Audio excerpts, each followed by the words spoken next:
Drawing a building. In this section, you'll learn how to put together a simple building including walls, doors, windows and a roof. The Vectorworks wall object is very powerful. It allows windows and doors to be inserted directly into it. It's a hybrid object containing both a plan and a 3D representation. If you have Renderworks, you'll see textures applied to these objects also. Draw the garage. Open the file 3, Create Building. Click the Unified View button on the view bar. This will ensure that when changing to a 3D view, all layers will move in unison. Using the navigation palette, ensure that Buildings is the active layer and that layer options are set to Show Snap Others. This means you can see objects on other layers but not select or modify them. Click the Classes button and make Survey Garage Walls the active class. Click the Site Planning toolset and then click Massing Model. On the toolbar, click Massing Model Tool Preferences. Set the following preferences, leaving other settings on their defaults. Name, Garage, Show in Plan, Roof, Label, No Label, Height, 3000 millimeters, Floor Count, 1, Wall Class, Survey, Garage Walls, Roof Class, Roof Main, Pitched Roof, check. Eave Style, vertical. Display Shadow in Plan View, check. Click Shadow Settings to open the Document Preferences dialog.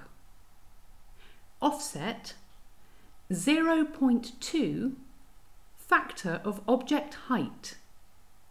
Angle, use the slider to control the angle of plan shadows. Colour, choose a colour for your shadows. Opacity, 50%. Click OK to return to the Massing Model Object Properties dialog. Use Site Modifiers, uncheck. Use Grade Limits, uncheck. Click OK. Click on the lower left corner of the rectangle labelled Garage. You can use the Z key on your keyboard to zoom to the point if necessary. Move clockwise to the next corner of the garage rectangle and click again. Continue to click on each point of the rectangle up to the penultimate point. Press K to draw the final segment and close the shape. The shadow displayed by the massing model is useful. You'll see these document shadows later on a planting plan. The massing model is created. If you have Renderworks, the walls and roof will be textured differently. Because we've applied different classes to them, I've previously edited these classes to apply my chosen textures. You'll see how to do this later when the main building is finished. Draw the house walls. On the navigation palette, make Survey House Walls the active class. Click the Building Shell icon on the Toolsets palette to open the Building Shell tools. Click the Wall tool and then click on the Wall Tool Preferences button on the toolbar. Set the following preferences. Overall thickness 300 millimeters. Click the Insertion Options tab. Height 5,500 millimeters. Click OK. This has defined a wall with a thickness of 300 millimeters and a height of 5,500 millimeters. Click on the lower left corner of the house polyline at point B and trace around the house polyline. You can draw in a 2D or 3D view, whichever you prefer. And you can still use the Z key to ensure you are snapping on the correct points. Continue in a clockwise direction and click on all the other corners up to the penultimate point. Press K to close the shape. You have drawn 6 walls. Note also that as you draw, the blue data bar is displayed for each wall segment. You can use this to control the length of each segment if you're drawing a building from a series of measurements taken on site. Using View, Standard Views, Right Isometric, change to a 3D view. Note that the walls and massing model also have a 3D representation.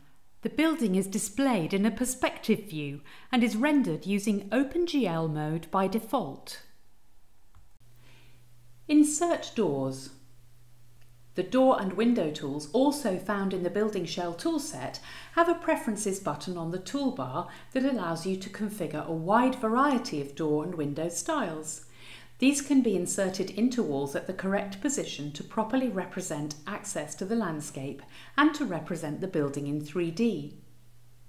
On the resource browser, click the Home button to the right of the palette to ensure you're looking at the resources of the current file. Scroll through the resource browser window until you see the heading Symbols Plugin Objects. Double-click the front door symbol to make it the active symbol.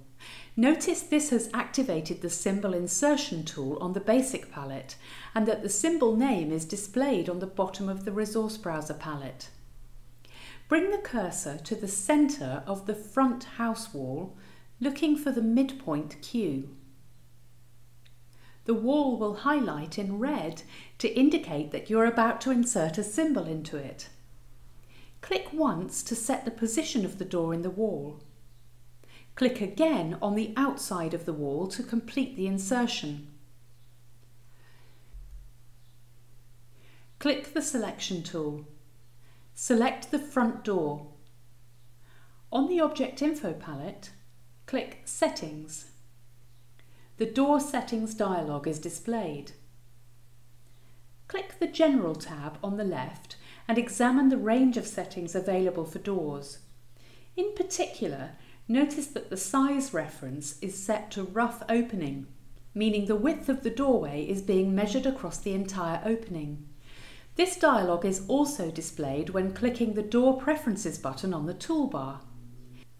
Click Cancel to close the dialog without making any changes. Choose View, Standard Views, Top Plan to return to Top Plan View, or use the Standard menu on the view bar. Click Flip on the Object Info palette to change the opening direction of the door. Insert Windows. On the resource browser, double-click the symbol named Ground Floor House window. Move your mouse onto the wall. It will highlight red. Click anywhere on the front house wall to the left of the front door and again on the outside or left edge of the wall. The window is inserted into the wall. Click on the Settings button on the Object Info palette and note the range of settings available for windows. Click Cancel. On the Object Info palette, click Set Position. Click on the lower left corner of the house, point B, and then click on the left edge of the window. The Enter Offset dialog is displayed. It shows the current distance between the two clicked points. Change the offset value to 1015 mm. Click OK. The window moves to the desired position in the wall. View textures on the rendered model. Note you can only apply textures and use Renderworks modes if you have Renderworks installed. Change to right isometric view using the View menu on the view bar. The default render mode in any 3D view is OpenGL. If you have Renderworks, you'll see the model with textures including a brick texture and glass in the windows. Click the Selection tool. Click on one of the walls. On the Object Info palette, click on the Render tab. Change the following fields: Part, Left, Texture, Class Texture. Choose View, Rendering, Fast Renderworks. This will change the render mode from OpenGL to a Renderworks mode. You'll see the brick texture applied to the outside of the house, and the quality will be better than with the OpenGL render. This is the texture I've previously added to the properties of the class Survey House Walls. I will complete the remaining windows and doors in this model for you. Create a roof. Open the file for Create Roof. In this file, the remaining windows and doors have been inserted to save you time. The textures have been applied and a driveway has been added using the Hardscape tool. You'll learn about the Hardscape tool later. The Roadway Straight tool was used to create the road. Choose the Select Similar tool from the Basic palette. Click Select Similar Tool Preferences on the toolbar. Check Class and Object Type and then click OK. Click on one of the house walls. All the house walls are selected. Choose Landmark, Architectural, Create Roof. Complete the dialog as follows. Eave profile, vertical. Thickness, 140 mm. Roof pitch, 35 degrees. Bearing height, 5,500 mm. Eave overhang, 300 mm. Notice that Vectorworks will create the roof on the active design layer and in a class called Roof Main. Click OK. The roof is created and is made of 6 separate roof faces. Click on the Object Info palette's Render tab. Notice that the top part of the roof is textured with the class texture. The roof texture is derived from the properties I've already set up within the Roof Main class. Remember that Renderworks is required to view textures. Click the Shape tab on the Object Info palette. Choose File, Close. There's no need to save this file, as I have a pre-prepared file ready for the next exercise.